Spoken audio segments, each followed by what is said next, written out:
psicóloga. Bienvenida, Belén, acá a Vox Populi 2020. ¿Cómo estás? Hola Dante, Vinito, ¿cómo estás? Bien, acá viendo un lindo día, pero desde el encierro. Es un Sí, poco compleja la situación en estos momentos y bien, queríamos conversar contigo respecto a un poco de salud mental. ¿Qué tanto nos puede afectar esta situación de cuarentena que se ha prolongado quizás más de lo esperado acá en algunas comunas de la región de Magallanes? ¿Cómo nos afecta a nosotros en nuestra situación mental? bueno, yo creo que nos ha afectado en hartas cosas. De partida, la forma en que interactuamos, ya no nos podemos saludar como antes, no podemos compartir como antes. Vemos restringido nuestra libertad de movimiento por la misma cuarentena y obviamente, considerando que somos una región que tenemos pocos meses de sol, ver un día tan bonito y poder verlo detrás de la ventana, igual obviamente nos afecta en nuestra salud mental. Por Nos viene la supuesto. ansiedad, la necesidad de salir, y etcétera. Sí, por supuesto, ¿no? Y pudimos constatarlo en estos últimos días, de que hay muchas personas que no están cumpliendo la cuarentena, están paseando por la costanera, por ejemplo, pero no es el momento de bajar la guardia. Entonces, Belén, la consulta es cómo manejar esa ansiedad, qué cosas podemos hacer para poder mitigar eso que sentimos tan naturalmente de salir de este encierro. Bueno, hay mecanismos para manejar la ansiedad de manera adecuada, porque uno de repente recorre a la comida como un mecanismo para manejar la ansiedad y no es la mejor forma porque obviamente vamos a desordenar nuestra dieta, vamos a subir de peso y va a tener otras consecuencias en nuestra salud. Una forma sería, por ejemplo, tener una rutina. Hay mucha gente que ahora que está con teletrabajo o está en cuarentena, está todo el día en la cama o con pijama. La invitación es a vestirse, a tener una rutina normal como que tú estuvieses teniendo tu día tradicional, pero quedándote en casa. Y poner pequeñas metas a corto plazo realizables, cosa que tampoco te frustres si no las puedes realizar en el día a día, cosa que tenga como un objetivo cada uno de tus días. Un horario para levantarte, un horario para comer, porque también nos desordenamos en eso, un horario para tener actividades recreativas, deporte, compartir con los niños, el teletrabajo, el colegio online, que también es difícil porque los papás tienen que motivar a los niños para que estudien desde casa y no es lo mismo que ir a clases presenciales. Y obviamente un horario para descansar y acondicionar todo eso para un buen descanso. Perfecto, o sea, ordenar la rutina y respetarla. Y respetarla, sí. Tratar Sí, de tener una rutina lo más ordenadita posible. es complejo porque, bueno, esta situación de teletrabajo tiene bastante de una autodisciplina y, bueno, siempre está la tentación de que, bueno, si al otro día no tengo que llegar a un horario determinado, sino más bien tengo que estar funcionando o cumpliendo metas, me puedo quedar viendo Netflix más allá de la hora recomendada y desordenamos la hora y comienza el desorden. Y estamos todo el día en el celular o bien, como dices tú, viendo Netflix y empezamos a ver un capítulo y otro capítulo y llega tarde, ahora en la noche, entonces después nos levantamos más tarde o si tenemos que trabajar un horario nos levantamos a la misma hora pero con mucho sueño, entonces el sueño no es reparador. Hay muchas personas que producto de esta pandemia igual tienen problemas de trastorno de sueño, se ha visto mucho que consultan por trastorno de sueño. La idea es que no se automediquen, sino que consulten a un especialista porque el trastorno de sueño se puede ver como personas que tienen problemas para conciliar el sueño, para quedarse dormido, como personas que se despiertan muchas veces en la noche o también personas que se duermen toda la noche pero al despertarse se despiertan igualmente cansadas como que no hubiesen dormido nada. Entonces tratar de que tu ambiente para poder dormir sea el más acogedor posible. Perfecto. Belén, respecto a eso también tocaste brevemente un tema que es fundamental, que son los niños. Uh-huh. Cómo hacerles entender esta situación debe ser algo complejo. Es complicado, de hecho, por ejemplo, lo vimos este fin de semana que fue Halloween, y un Halloween Uh-huh. distinto para ellos, y obviamente los niños no entienden muchas veces por qué no se puede salir, por qué tienen que usar mascarilla, aunque los niños siempre tienen como una capacidad de adaptación más rápida que nosotros los adultos siempre somos más resistentes al cambio, ellos se adaptan más fácil. Pero igual tratar de explicarles el porqué y sobre todo que ellos entiendan que cuidándose ellos cuidan a la persona al lado, eso es súper importante. Quizás ese es el gran elemento positivo que nos ha dejado esta pandemia, poder conectar a los niños con ser empáticos, pensar en la persona que tienen al lado y cuidarse y explicarle. Y también tiene mucho que ver cómo los papás van a transmitir esta información, porque si ven al papá o al cuidador de ese niño ansioso y preocupado por lo que está pasando, obviamente los niños van a estar más ansiosos. En cambio, si uno les explica que se tiene que cuidar porque existe una posible contagio y que con estas medidas uno se cuida, lavado de manos, uso de mascarilla, distanciamiento social, los niños lo van adquiriendo fácil. Yo creo que les cuesta, obviamente, el tema de la socialización, dejar de ver a sus compañeros, a sus amigos, pero depende cómo transmitamos la información los adultos, los niños se adaptan fácilmente. Perfecto, sí, por supuesto, quizás lo más doloroso, podría decir, de esta situación para los niños es dejar de ver a sus pares, que quizás los adultos podemos tener más libertad de hacer una videollamada, etcétera, o podemos tener un permiso para salir al supermercado, pero los niños hay que protegerlos mucho y ellos tienen que estar necesariamente dentro de casa. Así también los adultos mayores, que es otra situación bastante compleja. ¿Cómo podemos ayudarles a nuestros adultos mayores que están en casa? Lo importante de los adultos mayores, yo pienso, y en alguna oportunidad igual lo planteé, hacer voluntariados. Ojalá las juntas de vecinos se puedan integrar en eso, en hacer voluntariados, porque ellos saben quiénes son parte de su comunidad y ver los requerimientos de cada uno de los adultos mayores. Los adultos mayores hay muchos que están solos en sus casas, que no sabemos si se están alimentando bien, si tienen acceso a los medicamentos, porque a muchos les va a complicar llegar hasta el consultorio y buscar sus remedios, por ejemplo. Entonces, es todo un tema que hay que hacer un seguimiento constante. De repente uno se ha visto que entregan las cajas y está súper bien que lo hagan, pero no hay un seguimiento posterior para ver si ese adulto mayor está comiendo o está racionando su comida, cosa que le alcance lo máximo posible. También el tema de que se mantengan en contacto, que los llamen, que los visiten, aunque no puedan entrar a la casa del portón, pero que vean que ese adulto mayor está bien, porque igual es un cambio importante en su rutina y es sobre todo en ellos el sentir que han perdido su independencia y su autonomía, y el adulto mayor de por sí es muy autónomo para hacer sus cosas. Ellos generalmente suelen no pedir mucha ayuda y tratan de resolver sus cosas solos.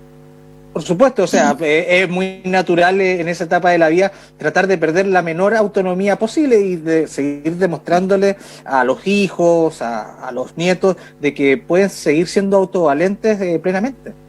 Claro, pero ahí también entra otro tema como el deterioro cognitivo que pueden presentar, y eso es peligroso en el sentido de, por ejemplo, los horarios de los medicamentos. Puede haber un adulto mayor que en este momento esté solo y que piensa que tomó el medicamento y no lo tomó, o lo toma 2 veces, entonces pueden haber efectos en la salud bastante importantes, y por eso es yo creo que es bastante importante que los permisos, porque yo sé que son 2 veces a la semana, creo, el permiso para visitar a adultos mayores, si no estoy mal. Yo diría que ojalá fuera diario, porque el adulto mayor necesita una asistencia diaria. Y muchos no pueden costear una asistencia de algún test o alguna enfermera, sino que tiene que hacerlo algún familiar.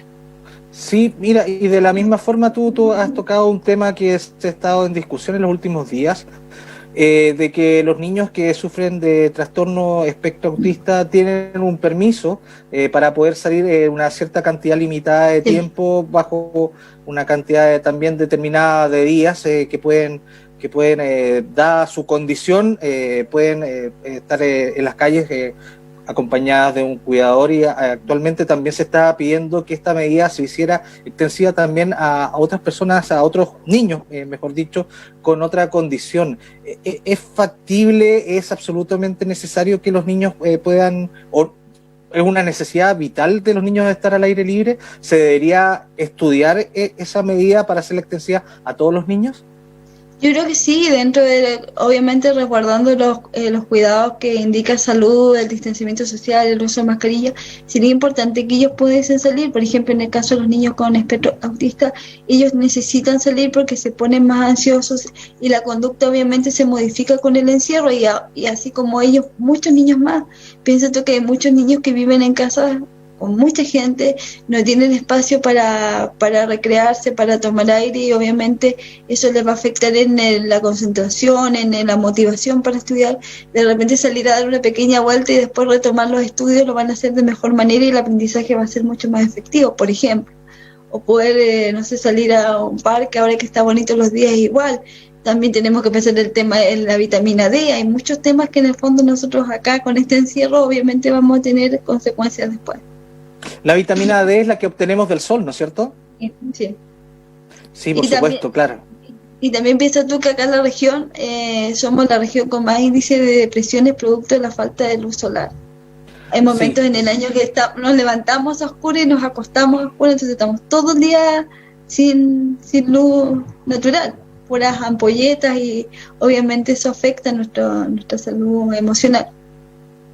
Por supuesto, y respecto de eso mismo, quería consultarte respecto de que, bueno, en algún momento este confinamiento obligado va a tener que levantarse, ojalá lo antes posible, da la situación sanitaria, ojalá que confluyan todos los factores para que pronto podamos salir al menos a las calles, seguramente con una nueva normalidad, como tú bien decías, seguramente ya vamos a tener que mantener un distanciamiento a pasar, yo creo que bastante tiempo, como para que a un extraño le demos la mano en la calle, por ejemplo, vamos a mantener ciertas medidas. Pero desde ya, ¿de qué otra forma se puede abocar las enfermedades de salud mental? En el sentido de que seguramente alguna secuela nos va a dejar estos largos confinamientos, no solamente acá en Punta Arenas, en Porvenir o en Puerto Natales, sino en toda la región, todo el país y en todo el mundo. Yo creo que nos va a dejar hartas secuelas, y lo más complejo es que no se van a ver a corto plazo. Muchas personas van a tener secuelas muchos meses posterior al término de la pandemia. Y muchas personas piensan que ya venían con patologías preexistentes de orden mental, que obviamente se han exacerbado con la pandemia, y otras personas han aparecido. Entonces es un tema que van a tener que haber una propuesta de Estado para poder mejorar la salud mental y realmente potenciarla, porque siendo súper sincera, en los dispositivos que hay en este momento, las sesiones son una vez cada 15 días, una vez al mes, y todos sabemos que para que haya realmente una ayuda tiene que ser algo periódico y constante. Perfecto. Entonces eso va a ser tarea a futuro, y yo diría que incluso ahora, potenciar la salud mental en la ciudadanía. Sí, por supuesto. Y respecto de eso, quería consultarte cuáles son algunas de las situaciones a las cuales le tenemos que poner atención, obviamente sin caer en la automedicación, pero al menos ponerle atención para consultar a un profesional, que realmente siento de que esta cuarentena me está afectando y necesito ayuda profesional para poder encauzar los distintos hábitos y que no tengan una consecuencia más adelante. Ya, el tema y el gran ya dijiste un tema que era respecto a la alimentación. Sí, en la alimentación, el desorden alimenticio, que nos ponemos o a comer más o a comer menos. Hay gente que cuando está ansiosa come menos y gente que come más.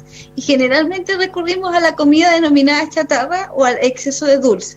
Cosa bastante mala, porque eso lo único que hace, además de obviamente aumentar nuestro peso y nuestra salud afectal y todo, es aumentar los niveles de ansiedad. Entonces, por ejemplo, cuando nos venga la ansiedad, recurrir a una fruta, a yogur, a comida más saludable que nos permita bajar esos niveles de ansiedad, hacer ejercicio. Pero además de la ansiedad está el trastorno de sueño, que también lo habíamos hablado, el problema de la memoria y concentración. Hay gente que está mucho más con la memoria a corto plazo disminuida. Van a hacer algo y se olvidan lo que van a hacer, y ese igual puede ser una señal de algún problema más de índole emocional. El tema de que están más irritables o sobre reaccionan a estímulos sin tener ningún estímulo que gatille esa sobre reacción, y obviamente estar todos encerrados, eso afecta el clima de la casa o incluso el clima laboral. Por ejemplo, tener cefaleas, tener, por ejemplo, ganas de no hacer nada, lo que se denomina en psicología anedonia, o que tú no sientes placer por nada te motiva.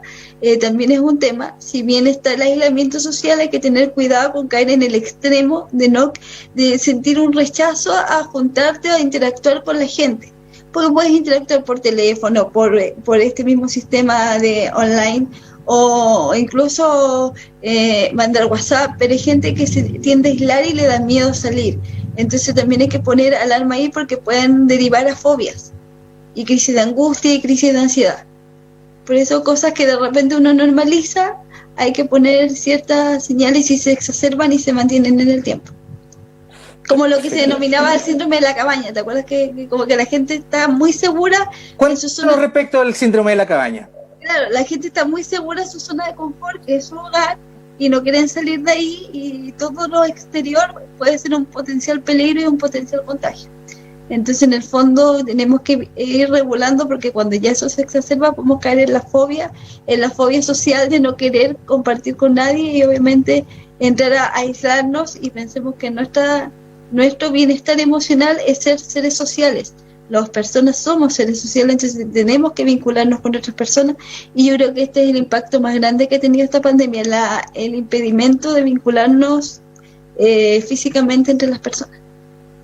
Perfecto. Belén, también quería consultarte porque ha sido tema respecto de la pandemia, respecto del tema del consumo de alcohol. ¿A qué debemos poner atención respecto de que estamos abusando de alcohol en tiempos de pandemia? ¿Hay alguna situación especial, algún indicador de que quizás estamos cruzando una línea que puede ser más peligrosa a largo plazo? Claro, también tenemos que tener presente que acá como ciudad, como región, nosotros generalmente le damos una connotación más social al alcohol. Es como que sí, claro. Nos juntamos, pero tiene que haber alcohol involucrado en la junta, porque si no, no es junta. Eso es como está súper instaurado socialmente y no es tan positivo. Ahora, cuando el consumo de alcohol sube y cuando uno entra a buscar justificaciones para hacerlo, por ejemplo, en soledad ya todos los días te tomas una copa de algo, son señales que algo está pasando.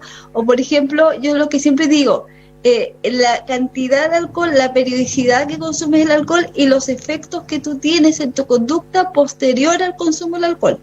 Porque, por ejemplo, ha pasado gente que a mí me dice, no, pero es que yo tomo una vez al mes. Pero cuando ingiere alcohol esa vez al mes, crea todo un caos familiar que, claro, o sea, dice, no soy alcohólico, si es una pero vez falta el trabajo. Claro, o tiene conflictos con la familia. Entonces, es esos tres factores: cada cuánto y el efecto que tiene cuando yo consumo el alcohol. Y desgraciadamente se ha convertido en una válvula de escape para poder afrontar la angustia en muchas personas. Por supuesto. Y respecto a eso, ¿cómo puedo yo prediagnosticarme antes de consultarle a algún profesional que yo tengo problemas respecto de la ansiedad, de la angustia? Si te sientes más irritable, si sientes como esas ganas de, como se dice tradicionalmente, de no saber qué hacer, inquieto, irritable, con ganas como de salir escapando, o que es muy propio de la crisis de pánico, cuando la gente te describe la crisis de pánico y te dice, yo siento que me voy a morir, que me falta el aire, que me voy a morir y que algo me va a pasar, y no lo pueden controlar, no es algo que ellos puedan manejar, por ejemplo. O cuando estás en un lugar con mucho público, te empiezan a transpirar las manos, te empiezas a sentir mal, te empiezas a sentir como que te fueras a desmayar, igual es una señal de alarma. O por ejemplo, como te decía, cuando te quieres aislar porque no quieres tener contacto con muchas personas, o cualquier cosa nueva, cualquier estímulo, el solo hecho de salir a la calle ya te pone excesivamente nervioso y es algo que te paraliza, son señales de alarma que uno tiene que poner atención. Bien, Len, y finalmente, concluyendo esta entrevista, quería consultarte, comenzaron las campañas para gobernador, y tú apareces en una de ellas apoyando al gobernador Fríes, perdón, al candidato a gobernador Fríes. Igual todavía le queda una primaria, y si bien le va, seguramente la elección propiamente tal. Quería decir, ¿cuáles son tus motivos para darle públicamente el apoyo al doctor Fríes? Bueno, yo creo que todo lo que ha pasado desde octubre y ahora la elección del plebiscito nos ha demostrado que hay que tener grandes cambios, que no puede seguir la situación como está. La pandemia yo creo que exacerbó muchas cosas que ya venían gestándose mucho antes, y yo pienso que ahora más que nunca nosotros tenemos que ser actores activos en lo que está pasando como comuna, como país y como sociedad, y ahora ya no nos podemos quedar con el discurso que escuchamos por mucho tiempo, no importa quién esté dirigiendo ciertos cargos. Yo creo que más que nunca es importante Y yo conozco al doctor Fliss tanto en el ámbito personal como laboral, sé la gestión que hizo como intendente y por eso, porque sé que él es capaz de interpretar las necesidades de nuestra región, creo que va a hacer una excelente labor como gobernador y por eso le entrego mi apoyo y espero que salga victorioso en lo que está emprendiendo.